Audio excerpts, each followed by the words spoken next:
everybody, ShawnQ here, and welcome to the School of Abundance. How are you feeling today? Because I am feeling pretty stoked. We were having such a blast with our guest today, and I'm so excited to bring her to you. Before we get started, I just want to say how grateful I am that you chose to join us today. If you're live with us, go to hashtag Team Live. If you're on the rerun, go to hashtag Team Rerun. And I am curious, what are you most grateful for today? You know, coming into the studio, I was super grateful because I have an incredible team who helps set all of this up. So if we can give them a huge round of applause, they are amazing. And if we can go ahead and just take a moment and take a deep breath in and a deep breath out. And let's go ahead and center ourselves. Let's ground ourselves. Let's take a moment to catch our breath, to feel our heartbeat, and to realize that we right now are alive with abundant opportunity in front of us. School of Abundance is all about helping you live a life where you look through the lens of abundance. You see opportunity where you didn't before. You see success where you didn't before. You see connections and community where you didn't before. We live by the 7 laws of abundance, which we covered in episode 1.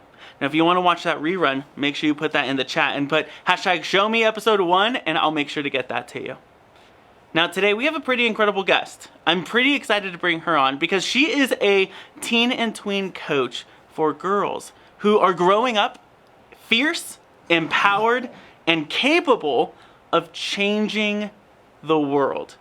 I've known this guest for quite a while, so I'm actually really honored to have her on as our very first guest expert coach. She saw me when I was barely getting started, when I was doing some other business stuff, and I didn't really know what I was figuring out. I was figuring it out. I was very at the kind of the baby stages of entrepreneurship in my coaching practice, and so I'm really excited to bring her on because she has seen our business grow, and I've seen her business grow. Please go ahead and give her a huge round of applause. Let's give it up for Erin Tarr. Erin, hey, how are ya? I'm fabulous, Shawn. How are you? I am good. Thank you so much for spending time with us today. So give us a little bit. Yeah, give us a little bit of an idea of the type of work that you do and why it's so important for the world. Oh my goodness. So at its core, it's all about helping girls really as young as possible understand the power of their minds and their mindset. So choosing attitudes, habits, beliefs, mindsets that are going to be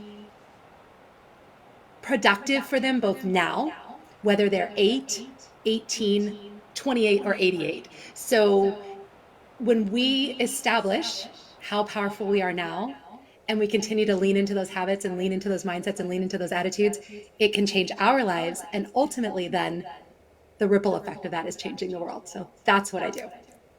So I'm curious, what led you to making a decision to work with teen and tweens? Because I don't know about you, but I remember my teen and tween years and how challenging they were.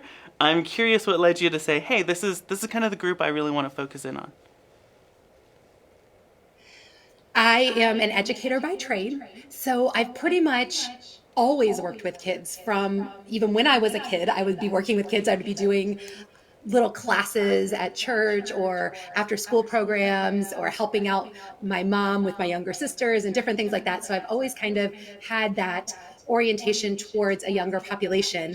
And that's why I went into education, because I really believe that the sooner we can help people understand how to be critical thinkers as well, the more informed of a population we'll have and the better our world will end up being. So I went into social studies education.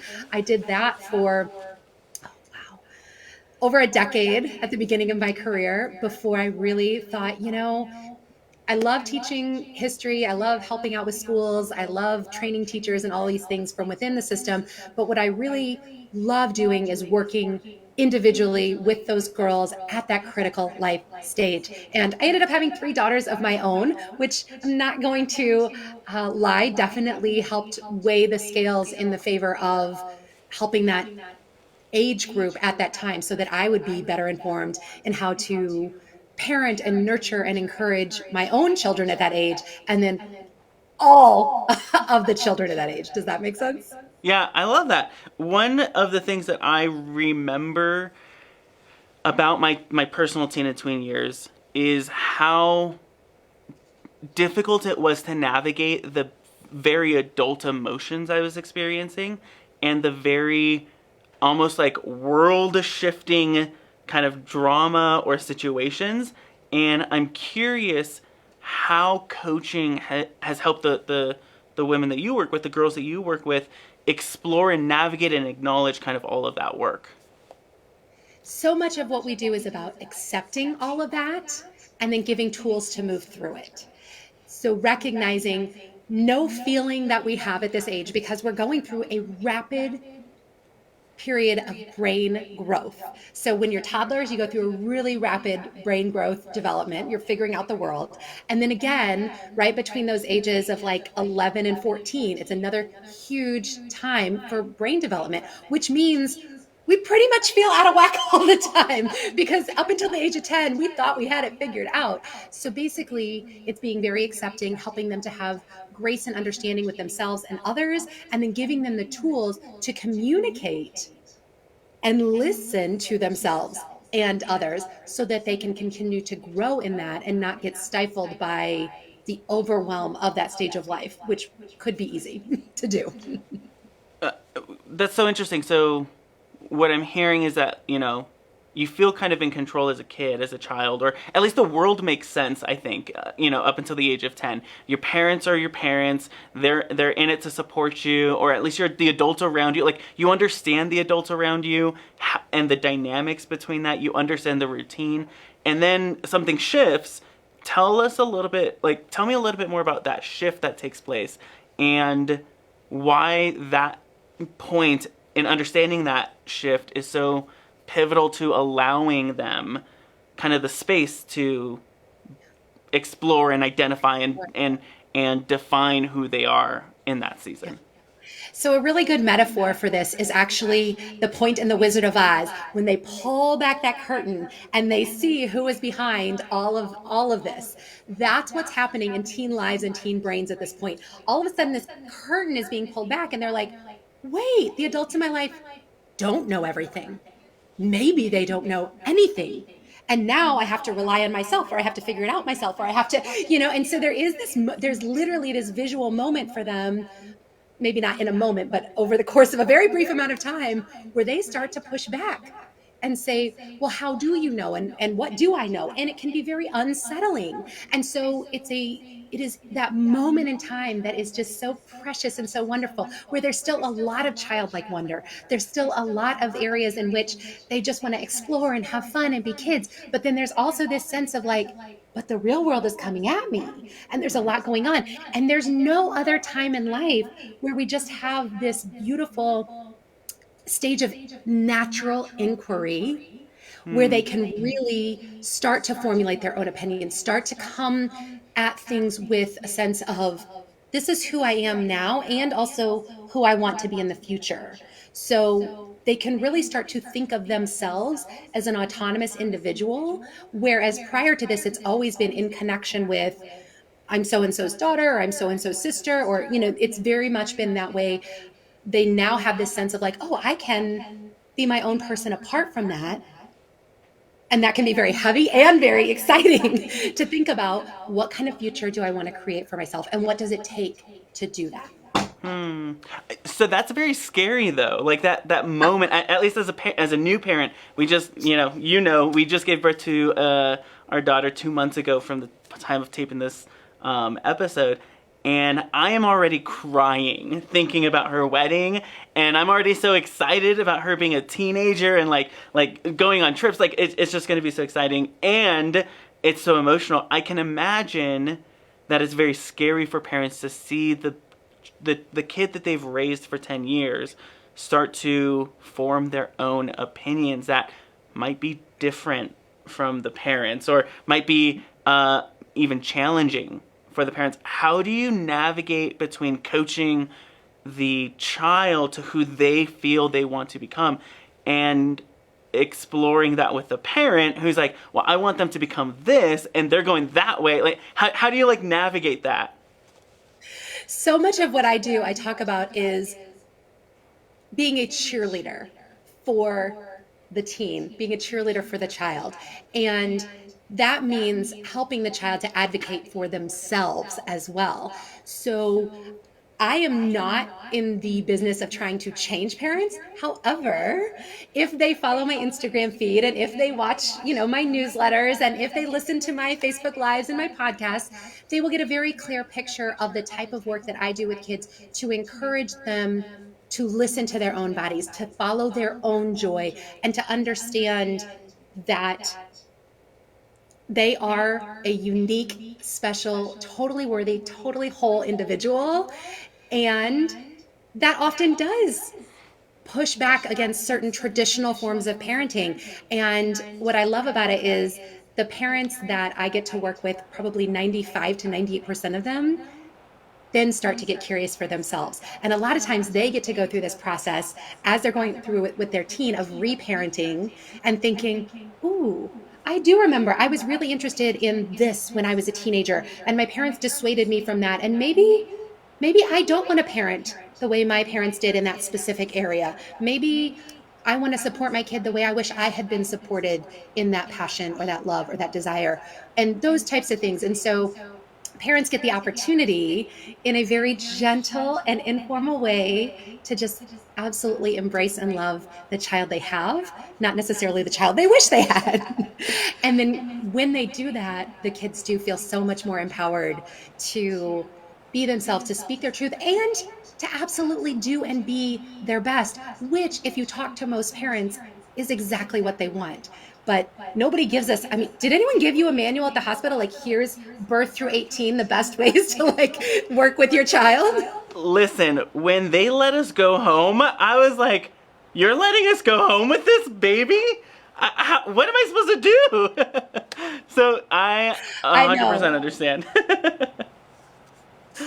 Yeah, so it's terrifying. It can be terrifying. Yeah. I'm curious on some of the practical tacticals of this. In how you, and well, let me ask you this: have you ever experienced a moment where you're coaching a child, or a teen or tween, and the parent doesn't like the direction of the coaching that is taking place? Maybe the topics that are coming up are really uncomfortable, or there are things that the teen or tween is comfortable talking to you about, but they're not comfortable talking to the parent about. I'm curious, how do you navigate those conversations? Because you kind of have two clients. You have the teen and tween, and then you have the parent. I do. I have a dual client opportunity for sure. And I've had situations. So first of all, everything that I discuss with the teen or tween is confidential, and I tell them that, and I tell the parents that before they ever sign up with me. I am also a mandated reporter, however, and if I ever feel the child or anyone that the child knows is in danger, I will be reporting it both to parents and, if necessary, proper authorities. Thank God it has not come And do you let them know, that's... Absolutely. Okay, completely, great. Before they ever sign up with me. From the get-go, that is made clear. This is a paradigm under which we operate. That being said, I will have parents who really want their child to, get straight A's. That's their goal for their child. I am lovingly supportive of that goal, but not above what is best for the child. So I make clear this is something that your parent really cares a lot about. Let's explore that. Do you care a lot about it? On a scale of 1 to 10, how much do you care about the goal that your parent has? And how do they express that goal to you? And do you feel like you're capable of achieving that goal? And if so, why or why not? So I just coach them through the process of seeing their parent as an individual with desires and then deciding whether or not those are going to be their own desires as well. And sorry to interrupt you, but I can almost see that being so relieving to the teen, the pressure of realizing, oh, that's that individual my parents desire, and I have the permission to identify whether or not it's my desire, my goal, my dream as well, or how much, like if it's a 10 for them and it's a 7 for me, what does that look like? And maybe that's where the tension is. Absolutely. And then what ranks above that? If it's a 7 for me, like, so yes, it is important. Like, I do want to get good grades. And why? Here's XYZ reason why. And what's an 8 or a 9 in my world? What are things that are maybe a little bit more important in that? And what does that look like in my schedule? Is there a way to balance them both? So if my priority as a teen is my social life versus my academic life, or they're very close, maybe they're both 7s. What does that look like logistically? And how do we talk through those things? And I can do that in a very calm, clear way because I love my clients, but I don't have the emotional investment of like, I have to pay for their college or have them living in my basement, right? So I get to support them and have these conversations with zero animosity or angst or any of that with it. So a lot of the conversations that I have, I then will help coach the child through how to have similar conversations with their parents.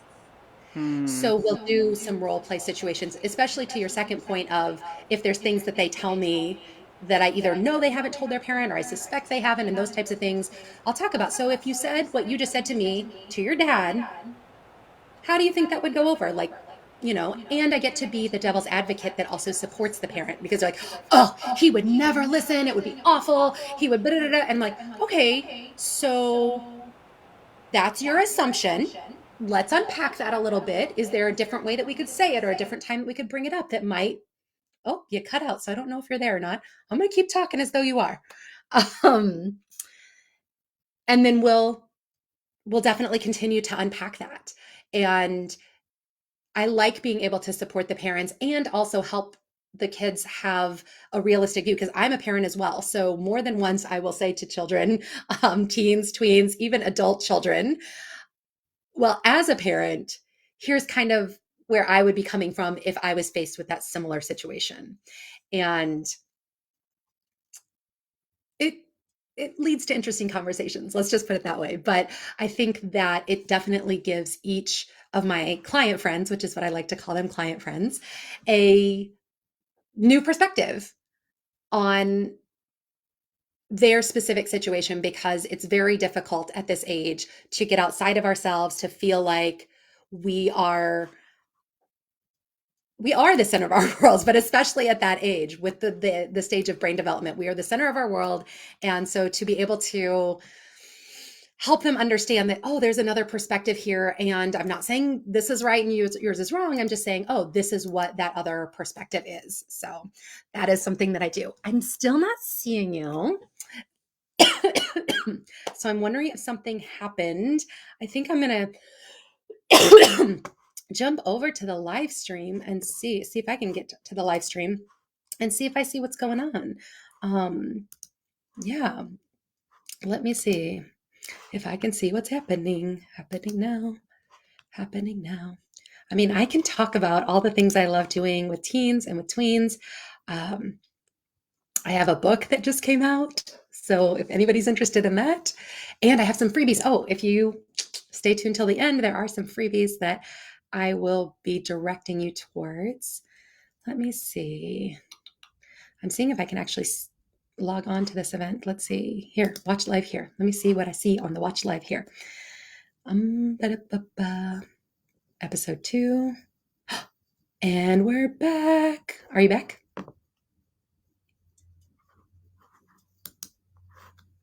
I can see myself. Oh, there's Shawn. I see him. I can't hear him, but I can see him. I cannot hear him. Man, we have had such opportunities with our technology today. So many opportunities. So I'm wondering if on the live stream they can hear me or they can hear you or both. Myself. Oh, there's Shawn. I see him. I do not hear you on the live stream. So I'm going to keep, I'm trying to envision what I think Shawn might be saying to me right now.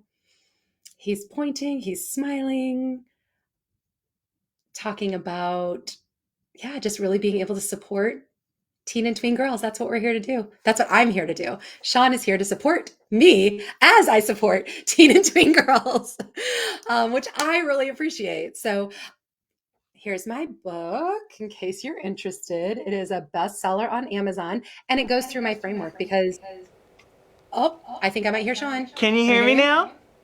I can hear you now. I can hear you Yeah! now. Woo! Our battery died. How fun. Okay, so I want to touch on a couple of things that you mentioned specifically. You said something that really stood out is helping the teen process what their goals are, what it looks like logistically as a teen, and how to communicate that and like you're coaching them on how to have that type of conversation with their parent. Because I can imagine parents and teens kind of being in routine, right? Parents go to work, come home, take them to practice. Kids are at school, come home, go to practice. Then they're just so exhausted at night. They do dinner, then they go to sleep, and there's just not space for that. And so I can see that being so beneficial to just even creating the time. How often do you guys meet with? How often do you meet with your clients? Is it like once a week or once a Once a month? week for half an hour or every other week for an hour. Interesting. Tell me a little bit about why. Like why half an hour? Half an hour, especially when we're on Zoom, especially with a middle schooler, is the perfect amount of time to get through. Let's do a little reflection on what happened last week. Let's do a little mindfulness now. Let's talk about what we're looking forward to in the future. Let's develop some plans really quickly and peace out. Also, I'm available to them on text and Marco Polo app, which is a video messaging app, all the time. So if we meet on a Thursday and something happens on a Saturday, they are welcome to contact me, and I usually get back to them within a few hours. So yeah, Super I cool. like to So be then, available to them. so you meet with them, let's just say once a week, every 30 minutes. I can see just that amount of time being so valuable for, can you still hear me? I can still hear you. All right. So let's go ahead and, give me 1 second. Opportunity knocks when we have technical issues. I see you again, or I see the set again. Yes. The value, I know I'm going to guess what question Shawn is going to ask me. The value of that 30 minutes. The value of is having that amount of time to sit and process and reflect that parents and teens just in routine don't have that time. I'm curious what questions. So if somebody, we have a lot of coaches who watch our show. For coaches who want to move into this space of coaching teens and tweens, what are some of the questions that you can kind of equip them to start asking? Absolutely. The very first question that I start almost every session with is our 2-word check-in. This is something I stole from Brene Brown because I love her. She's amazing. And what I do, because if I would ask you right now, hey, Shawn, what are the 2 words that describe most accurately how you're feeling in this moment? Which I'm not going to put you on the spot like that because we're having a lot of I feel opportunities. so alive with all these things happening. But as adults, our brains work in a way where we can sometimes pull answers in a pretty concrete way. In a teen sphere, they're going to need a little more direction most of the time. So I put up the feelings wheel, which probably most coaches have seen, because we need someone to help facilitate our understanding of how we're feeling. So most people, according to Brene Brown, can only name 3 feelings, like tired, happy, and mad, right? This wheel gives over 100 options of, okay, I'm feeling kind of happy, but not quite happy. What does that mean? And I'm like, ooh, is it content or fulfilled? And they're like, oh yeah. And they're like, I'm also though a little frustrated, but I don't know if frustrated is the right word. So we look for the right word. And that starts us out in a perfect way. Number 1, with them thinking about their feelings, which is a huge skill set. And to have someone giving you the opportunity to do every week. And then it gives me a real quick insight into where I'm starting with them. So that is hands down one of the best tools that I absolutely use. And you can use this with adults too, obviously, but it's really, really helpful with teens. And then they usually just jump into a story from there. They're like, well, this is why I'm feeling that way, and this is why I'm feeling that way, and then we get started. Yeah. So give us kind of a breakdown because you have a specific framework that you follow when you're coaching your clients that gives direction to your sessions. Break down what it is and why it works so well. Absolutely. We call it Fierce Coaching, and Fierce is an acronym, F-I-E.R.C.E, for the 6 steps to confidence. And I'm going to go over it super quick. So feel free to pause and write it down or go buy my book later. The F is feel gratitude. So we start with gratitude because that is what sets our minds and our hearts in the right space for what we're going to do next. The I is the I am statement. So this is an affirmation. And often we will craft this affirmation in response to specific stresses they're having. So if it's an academic stress or a friend stress or a parent stress, we will craft an I am statement that they can utilize throughout the rest of the week to empower them to show up as their best self. E is exercise. And I usually don't exercise during my coaching appointment, but the point of this quote unquote exercise is really about mindfulness, of checking in with our body. Are we holding stress somewhere? Are we holding space somewhere? Do we feel tight? Do we feel tired? Do we feel, being able to take just a moment to really listen to our body is what that is truly about. R is read. And again, I'm not asking them to read a novel or do something that's crazy, but I want them to read a quote and then think about it. After they read the quote, they ask themselves 3 questions. 1, do I understand the quote? 2, if I do understand it, do I think it's legit? Because I have to remind them, just because someone famous said it doesn't mean it's true.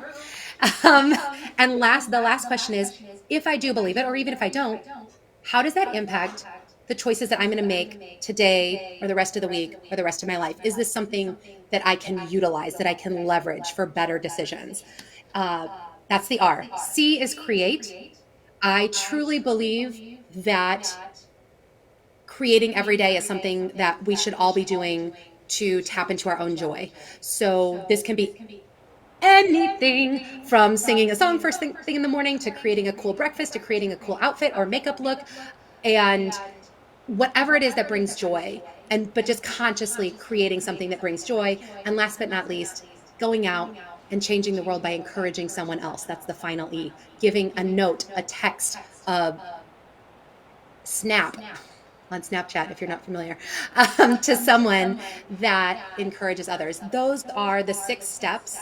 And those are things that we will continually come back to as our foundation for coaching, because those habits, attitudes, and mindsets, if you even just implement 2 of them on a daily basis, you're going to be head and shoulders, mentally, emotionally ready for whatever challenges come your way. And that's really ultimately what we're trying to help girls do, is gain the resilience that they need to overcome the obstacles they will inevitably face as they chase their dreams. I love it. So Fierce, just as a reminder, the Fierce coaching framework, feel gratitude, I am statements, exercise, grounding yourself, read, create, and encourage. Something you mentioned with quite a bit actually, and a theme I'm seeing coming up is like, hey, your parents have this dream. What do you think? Or you heard this quote from a famous person. What do you think? And I think I heard this term from my wife, who is a psychologist, and she said it's the term is differentiation. Is what you're helping them do is differentiate themselves from the system and dynamics and community and culture around them, so they can make decisions that are congruent to them, so they can identify. I really love it. Is what are they feeling right now? How often do we go through life and not even ask ourselves, what am I feeling about this? And what is that telling me about my relationship to this thing? Whether it's an activity, whether it's a culture, whether it's a community, whether it's a family member, or some type of behavior, some type of habit. We just kind of do it, and we don't acknowledge the feeling behind the action. So I'm curious, what are some of the things your teens typically say after working with you? Is this really impactful for them? Have you had teens come back and say, oh my gosh, this was so amazing, thank you so much? Absolutely. I have a lot of teens that I've actually continued to work with for years. One of my very first coaching clients, she's now working as an engineer in Germany on some huge conservation projects and things like that. Wow. And I remember asking her, we started coaching when she was in the 8th grade together, and she's now graduated high school. She's in a master's program, and and working over in Europe. And I said, in this moment of like kind of questioning what am I doing with my life, did working with me help? Like it was really almost this moment of like, I don't know if I want to hear the answer. She's like, oh my gosh, you shifted the way I looked at things so many times. I can't even. And I'm like, can you give me a for example? And she would say, you would just push back on things that I assumed to be true, whether it was about a friend situation or a parent situation or an academic situation, just to make me think. And now I can do that a lot more for myself because you trained me how to do that. And Mm, another of my clients who's still in high school is like, it's just so comforting to have someone that knows me and believes in me, even when I don't mm. believe in myself. And of course, their parents also do. Their parents wouldn't hire me if they didn't believe in them, right? But there's something about that non family member that's saying, you're good. You're going to be great. We're going to get through this together, whatever it is. You have everything you need. Do you want some guidance? I'd be happy to give you more. Do you want me to back off a little bit? I'd be happy to do that too. Because either way, I believe in you. I support you. Mm. And I mean, just having coaches in my life that do that as an adult, and then looking back at who I was as a teen, I'm like, man, that would have been awesome. So yes, I get a lot of positive feedback, and the fact that they continue to come back and tell me these things and continue to work with me even into, I have a client in law school, I have a client, so it's really fun. That's amazing. Well, it sounds like you do some really incredible work. I think a lot of us assume coaching is only for adults, when the reality is coaching is a skill set that can be applied to teens, tweens, kids, etc. And the impact of having someone who's not a family member be able to coach and have a safe space for them to explore, unbiased by family dynamics, is such a significant and meaningful experience. I mean, how many of us think, man, if I only got started earlier, if I only got started sooner, if I was only supported in this way or coached in this way earlier, where would I be today? We can flip that around and say, well, who are the people today that they won't have to say that, because we stepped up and we got involved and we said, hey, I'm open to coaching as well, teen and tweens as well as adults. And you also said something that was really interesting. You said one of your clients mentioned there were things that I thought were true that you challenged me on, that you pushed me on. And how many of us go through life with these silent assumptions about what is true and allow those silent assumptions to define or dictate our behaviors or choices, and no one tells us, hey, there's another way. There might be a different way. And there's a way to get out of that cycle. I'm curious, can you give us, as we're kind of closing out, give us a list of a couple of those silent assumptions you see happen over and over and over again that we can begin to keep an eye out to those teen and tweens in our own lives? One of the biggest ones is I don't have any friends.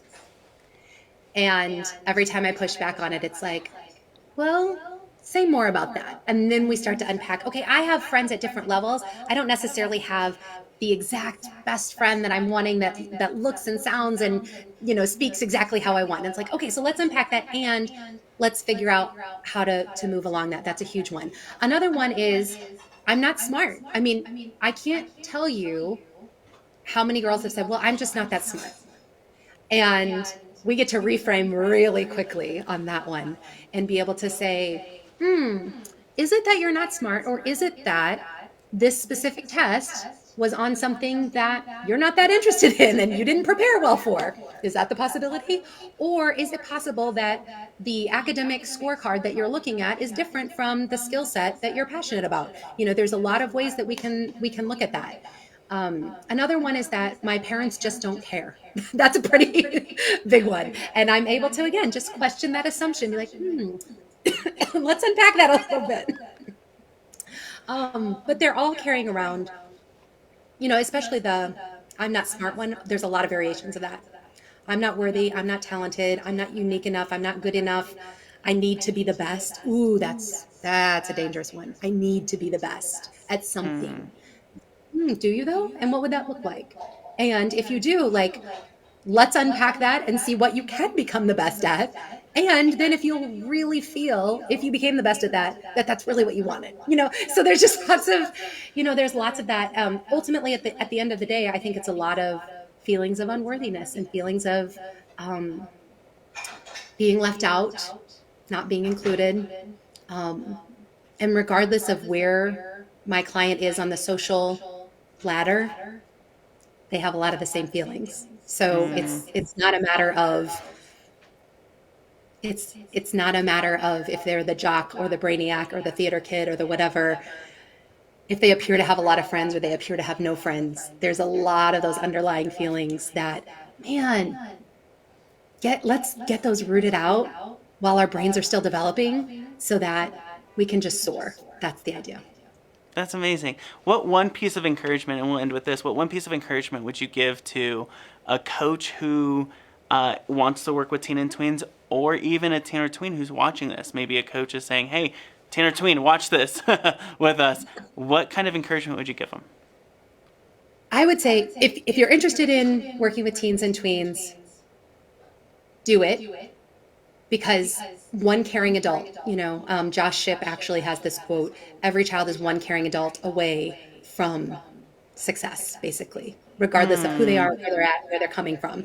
And so even if it's for free mentoring someone in your public school, or whether it's me and having an entire business around it, if you want to help the next generation, please go do so. And for the teens, find someone you can trust. Because whether it's me in an official capacity, whether it's a teacher or a coach or a cheerleader, or find someone you can trust, because I guarantee you these people are out there. They want you to be your best. They want you to succeed, and they want to just have a conversation and a relationship because they do believe in you. So good. Well, Erin, Tarr, thank you so much. How can we get more information? You mentioned a book. How do we go get your book? So erintarr.com/podcast freebie. It's in the show notes, whatever it is. But you can see the book there. You can get the freebie there, which is a quote of the day calendar. You can check out my coaching and all sorts of things. So head there.